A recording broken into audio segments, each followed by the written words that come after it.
Think none people of India have lost in this one ना। सारा तो major question यही निकल के आता है ना इसमें से कि भाई इसमें जीता कौन अल्टीमेटली। हम तो मैं तो खुलेआम कहता हूं कि हम हार गए इस बार, और आपको नतीजे बताएंगे। और अंदर की कहानी तो मुझे पता है, मैं वो कहना नहीं चाहता एक्चुअली यहाँ पर। वो मेरे लब जो है ना परमिट नहीं करते उसको कि अंदर क्या हुआ है। इतनी मेल जोल आपस में, मैंने शुरुआत में एक वर्ड कहा था, मुझे ऐसा लगा 1950 और 1960 की पार्लियामेंट है, और जहां पे बड़े प्रेम भाव से आपस में लोग बातें कर रहे हैं, सुन रहे हैं और एक दूसरे का सम्मान कर रहे हैं। बल्कि किसी की बात पर दूसरे ही बेंच वाले भी तालियां बजा रहे हैं, बेंच पीट रहे हैं। ऐसे हालात थे सर।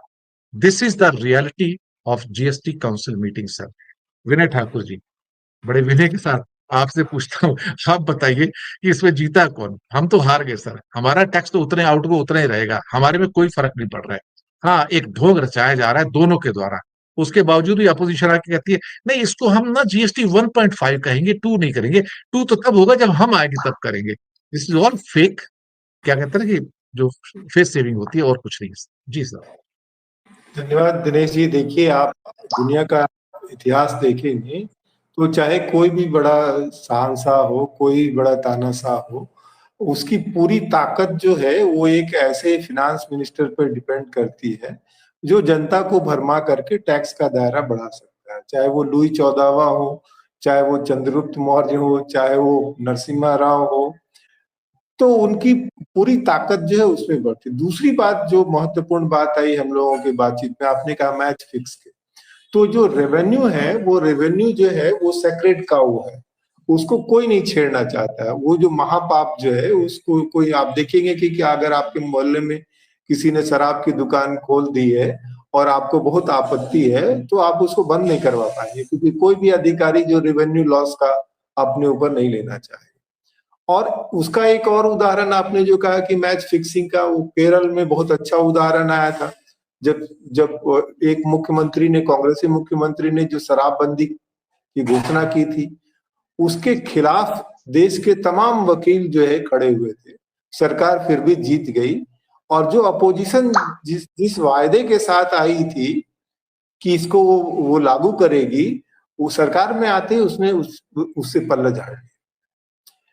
जो आपने कहा कि कैसे जो हम हार गए, उसमें जो ये जो धोखेबाजी जो है, देखिए आपने कहा कि सीन वाले जो टैक्स पे जो आपने कहा जिसपे 40% टैक्स लगाया गया। एक तो बजट में ही आप देखिएगा कि जो आंकड़ों का जो खेल होता है, एस्टिमेटेड कॉस्ट और एक्चुअल कॉस्ट, और वो टाइमिंग का जो खेल होता है, इस सीन वाले में देखिए कि सबसे बड़ा खेल क्या है कि आप देखिएगा कि कोई भी पॉलिसी जो है वो इस पर डिपेंड करता है कि जो लोगों का जो कंज्यूमर बिहेवियर है उस पर भी डिपेंड करता है।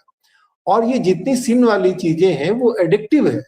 आप चाहे वो कोल्ड ड्रिंक हो, कैफीन हो, सिगरेट हो, ये एडिक्टिव चीजें जो है वो आप हायर टैक्सेशन से उसको नहीं बदल सकते। जो गुटखा खा रहा है, अगर वो सर 5 ऐसा रुपए कैसे है कि इंडिया में एक बर्गर हार्मफुल है लेकिन अमेरिका में, यूरोप में हार्मफुल नहीं है।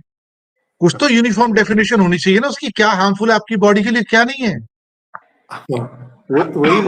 वही मैं कह रहा हूँ सर कि जो 5 रुपए का गुटखा जो आदमी खा रहा है, अगर वो 10 रुपए हो जाएगा तो गुटखा खाना बंद नहीं करेगा। उसके लिए वो भले कहीं जो झूठ बोल देगा, कहीं से वो लेकर के आएगा, कपड़े कम पहनेगा, लेकिन अगर उसका एडिक्टिव बिहेवियर है तो पहले सरकार को उसको एड्रेस करना पड़ेगा। जैसे चाइना में जो डेमोग्राफी का जो हाल हुआ, वन चाइल्ड पॉलिसी के जरिए आपने लोगों के एटीट्यूड को एड्रेस नहीं किया और कितना बड़ा डिजास्टर हुआ।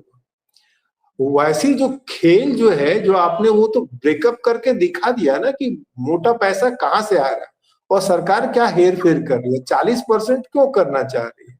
और उसमें एक जो बड़ा खेल है, आपने जो जो ऑनलाइन गेम्स की बात की, तो रियल वाला जो गेम है जिसमें रियल कैश लगता था, उसको तो बंद कर दिया गया, क्योंकि वो पूरा खुला खेल था। लेकिन ये जो ऑनलाइन गेम्स हैं, जो आपके मोबाइल में तुरंत टिंग टिंग करके आते रहता है, आपको मैसेजेस आते रहते हैं, आईपीएल से लेके तमाम चीजें जो आते रहती है, तो वो तो ज्यादा एडिक्टिव है, खास करके यंग लोगों के लिए। और जो बर्गर का और समोसा का जो आपने दिखाया कि वो जो बात है, तो आप याद करिए कि रवि किशन ने क्या कहा था। रवि किशन ने कहा था भाई कि समोसा जो है, समोसा के रेट में जो है यूनिफॉर्मिटी नहीं है, कहीं 2 रुपए का मिलता है, कहीं 5 रुपए का मिलता है। तो आप समझिए कि इनकी कार्यशैली कैसी। आपको ये बात समझ में आएगी नहीं और पता चला कि ये इसकी डिफिनीशन चेंज कर दे, है ना। जैसे सरकार ने मुफ्त की बिजली बिजली चोरी रोकी नहीं सरकार ने, लेकिन वो जनता के सामने नहीं जा सकती।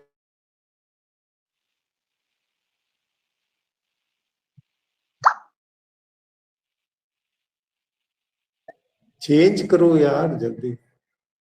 तो जैसे जी एक एक मिनट।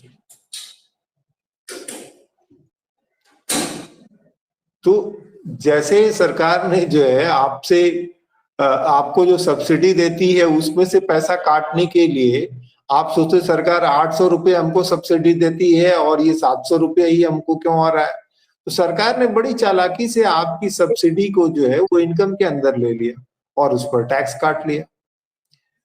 तो ये तो बात तो कही ही हमारे पैनल में सुधी लोगों ने की। जो असली खेल है वो असली खेल ये है कि जो उपराष्ट्रपति का चुनाव है, जो बिहार में चुनाव है, और जो ट्रंप साहब के यहाँ से लगातार वहां से लोग जो आपको डंडे पर डंडे मार रहे हैं, तो कैसे करेंगे उसके आपको सूत्र दिखते हैं।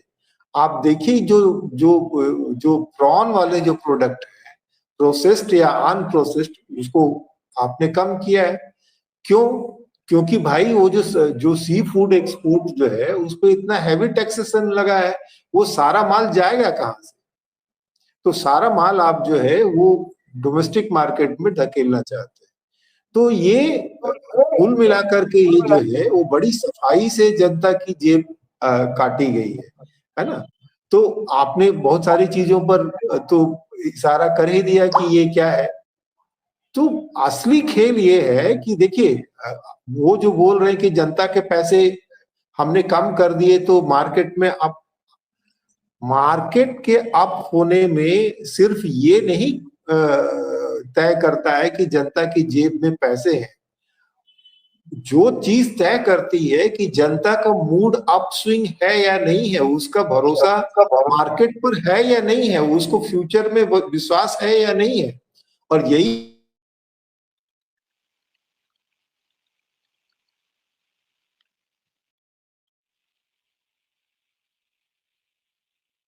जी सर। तो हमको वो समझना पड़ेगा। और सरकारें जो हैं वो आपको जो देती है उसमें वो बड़ी सफाई से अपना वो मैं वो देख रहा था डिप्रेशन पीरियड में एक जगह लिखा था कि इंडियन गवर्नमेंट जो थी वो चाहती थी कि बैलेंस ऑफ पेमेंट जो है वो इंडिया के फेवर में हो, इंडियन ट्रेड में, जो ब्रिटिश टाइम में डिप्रेशन के समय।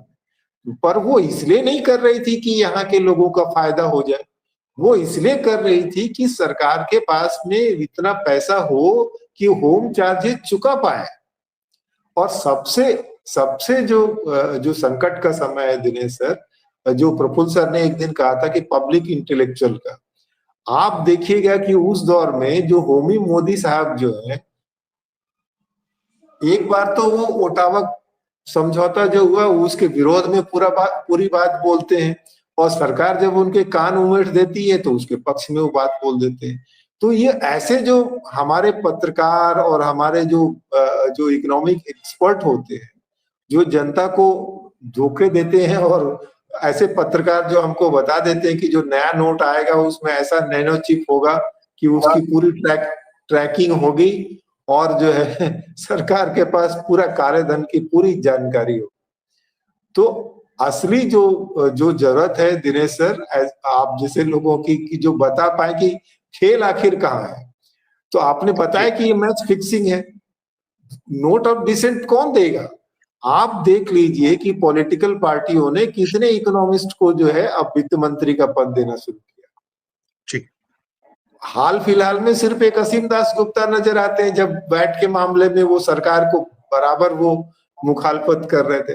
अब आपको कितने राज्यों के ऐसे वित्त मंत्री नजर आ रहे हैं जो सरकार की नीति की पॉइंट बाई पॉइंट